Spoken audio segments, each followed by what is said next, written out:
Iran மீது மிக கடுமையான ராணுவ தாக்குதல் நடத்தப்படும் என அமெரிக்க அதிபர் டொனால்ட் ட்ரம்ப் விடுத்திருந்த மிரட்டல் குறித்து கனேடிய அரசாங்கத்தின் விசேட பொருளாதார ஆலோசகர் மார்க் ஹார்னி தனது கவலையை வெளியிட்டுள்ளார். ஈரானுடன் ஒரு நேரடி போர் ஏற்பட்டால் அது உலகளாவிய எரிபொருள் விநியோக சங்கிலியை முற்றாக முடக்கும் என்று மார்க் ஹார்னி எச்சரித்துள்ளார். குறிப்பாக ஹோர்முஸ் நீரிணை மூடப்பட்டால் எண்ணெய் விலைகள் கட்டுக்கடங்காமல் உயரும் என்றும் அவர் சுட்டிக்காட்டியுள்ளார். இந்த தருணத்தில் ராஜதந்திர ரீதியான நிதானம் மிகவும் அவசியமானது.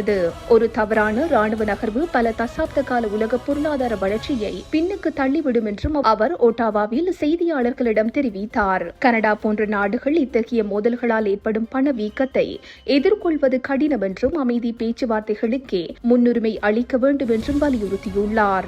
அதிபர் ட்ரம்ப் விதித்த காலக்கெடு முடிவடைவதற்கு சில நிமிடங்களுக்கு முன்னதாக பாகிஸ்தானின் மத்தியஸ்தால் போர் நிறுத்தம் எட்டப்பட்டுள்ளது. மார்க் ஹார்னி போன்ற சர்வதேச பொருளாதார நிபுணர்கள் முன்வைத்த இத்தகைய எச்சரிக்கைகளும் இந்த ராஜதந்திர தீர்வுக்கு ஒரு மறைமுக காரணமாக இருந்ததாக கருதப்படுகிறது. போர் நிறுத்த அறிவிப்பு வெளியானதை தொடர்ந்து சர்வதேச சந்தையில் கச்சா எண்ணெய் விலையில் காணப்பட்ட பதற்றம் சற்று தணிந்துள்ளதாக பொருளாதார ஆய்வாளர்கள் தெரிவிக்கின்றனர்.